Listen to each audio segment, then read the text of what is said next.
At -71 degrees Celsius, spit freezes before it hits the ground.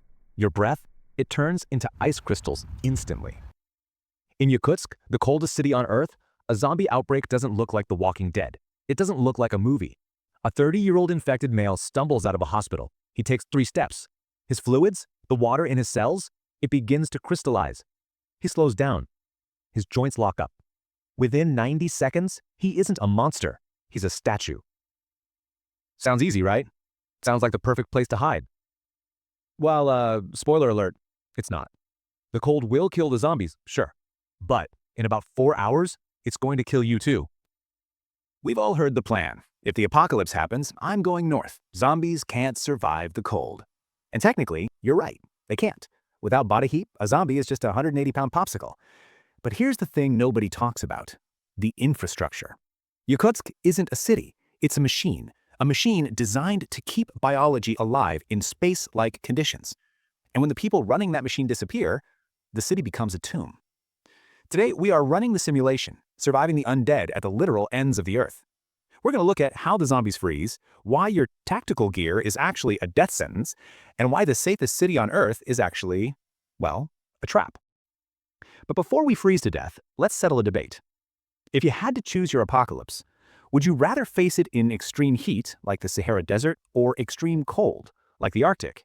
Would you rather die of thirst or hypothermia? Let me know your choice in the comments below. I'm honestly not sure which is worse. Okay, let's look at the upside first, because there is an upside. The frozen zombie theory, it works. The biology is pretty simple.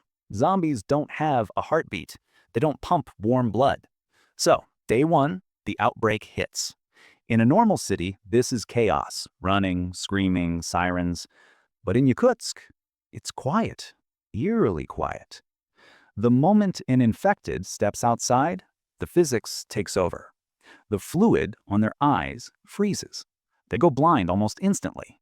The water inside their muscle cells expands and snap.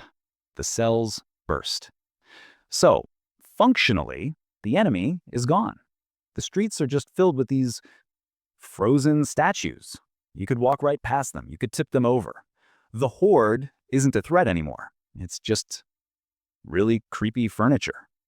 You think, I've won. I'll just sit in my apartment, drink vodka, and wait for this to blow over. And that, right there, is exactly how you die. Here is the reality of Yakutsk that the movies forget. You don't have a furnace in your basement. You don't have a boiler. The entire city relies on district heating. It's this massive system of giant central gas plants that pump boiling water through miles of above-ground pipes to every single building. It's a life support system, and it requires hundreds of engineers to keep it balanced. So day 2, the engineers, they've gone home. Or, well, they're statues outside. The pumps stop. And this is the nightmare scenario. At -70 degrees, you don't have days to fix this. You have hours. Maybe 3 hours after the pumps stop, the water in those pipes stops moving. It freezes, it expands, and then boom. Every pipe in the city bursts. The radiators in your apartment, they explode. Your home, which was a cozy +20 degrees, drops to -40 inside of, I don't know, maybe 6 hours. The walls crack from the thermal stress. The windows frost over on the inside. You are now trapped in a concrete box that is rapidly becoming a freezer. And you can't just light a fire. Modern apartments in Yakutsk are sealed tight, triple-pane windows. If you burn your furniture without a chimney, the carbon monoxide kills you in 20 minutes. You go to sleep warm, and you just never wake up. But wait, I hear you saying. I'm prepared. I have a bug-out bag. I have a military-grade parka and Gore-Tex boots.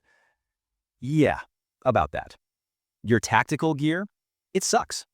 At -70 degrees, synthetic materials fail. The rubber soles on your combat boots, they freeze as hard as rock. You have zero traction. You'll slip and break a bone just walking out the door. Plastic buckles, they snap. Batteries?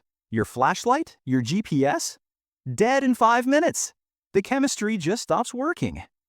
The locals in Yakutsk don't wear tactical gear. They wear fur, reindeer fur. It's heavy, it's bulky, you need layers upon layers just to survive a 10-minute walk. And here is the real killer: sweat. In a zombie apocalypse, you're doing work. You're scavenging, running, fighting. If you sweat in that heavy gear, that moisture stays against your skin. And when you stop moving, that sweat freezes. It creates a layer of ice directly on your body. Hypothermia sets in within minutes. You can't be an action hero in Yakutsk. An action hero creates body heat, and that heat will eventually kill you. And we haven't even talked about the water yet or the cars. It turns out nature is much better killer than any zombie. If you are finding this uplifting analysis useful, and you want to see us break down more survival scenarios, hit that subscribe button. We do deep dives like this every week. We're glad to have you. Okay, let's talk about food and water. This is the biggest irony of the frozen apocalypse. You are surrounded by snow and ice, literally millions of tons of frozen water. And yet, you will probably die of thirst. Why? Because you can't eat snow. It lowers your core body temperature too fast. It burns more energy than it gives. You have to melt it, and melting ice takes a massive amount of fuel. But remember, the grid is down. The gas lines are frozen, so you are spending your entire day just trying to find enough wood to melt 1 cup of water. And then there's the calories. Your body, in this cold, is a furnace. Just standing still, shivering, trying to exist. You are burning 5,000 to 6,000 calories a day. That is triple the normal amount. You need fat, butter, oil, meat. But all the food in the abandoned supermarkets? It's frozen solid. A can of peaches is a brick. A loaf of bread is a rock. Have you ever tried to open a can of beans that's been at -70 degrees? Good luck. You have to thaw your food before you can eat it, which takes, you guessed it, more fuel. So the math is against you. You are burning fuel to make water, burning fuel to thaw food, and burning calories just to stay alive. Eventually, the math wins. So you panic. You say, screw the city, I'm leaving. You try to start a car. Nope. Engine oil turns into jelly. Transmission fluid turns into sludge. Unless that car was in a heated garage, which is now frozen, it is a brick. And even if it starts, the tires, rubber tires at that temperature lose all flexibility. If you hit a bump, the tire doesn't bounce, it shatters. Square tires. You're not going anywhere. Okay, you say, I'll go to the woods. I'll dig a bunker. Also, nope. The ground is permafrost. It is frozen solid down to 1,000 feet. You can't dig. You can't dig a latrine. You can't dig a grave. You certainly can't dig a bunker. The ground is harder than concrete. You are trapped. The city is an island in an ocean of snow. But let's play devil's advocate. Let's say you are the ultimate survivor. You find a house with a wood stove. You have a stockpile of reindeer fur. You have a mountain of dried fat. You hibernate. You survive the long, dark winter. Spring comes. May arrives. The temperature rises to 0. You step outside, breathing the fresh air, thinking you've won. But you forgot one thing. The cold didn't kill the virus. It preserved it. Cryogenics, right? Those thousands of statues standing in the streets, the ones you walked past every day, they aren't dead. They're just paused. As the city thaws, the ice melts. The fluid in their joints turns back into liquid. Their cells rehydrate. And suddenly, 100,000 infected who haven't eaten in 6 months, they wake up simultaneously. And now you're weak. You're malnourished. You're out of fuel. And the city is waking up hungry. The ice sanctuary was just a waiting room. So, Yakutsk. Is it a sanctuary? No, it's a freezer, and you are the leftovers. The cold is not your friend. It's a ticking clock. If the zombies don't get you, the burst pipes will. If the pipes don't get you, the carbon monoxide will. And if you survive all that, you just have to deal with the great thaw. Kind of makes you rethink that cabin in the woods idea, huh? We've covered the freezing cold. We've covered the city. But what about the opposite?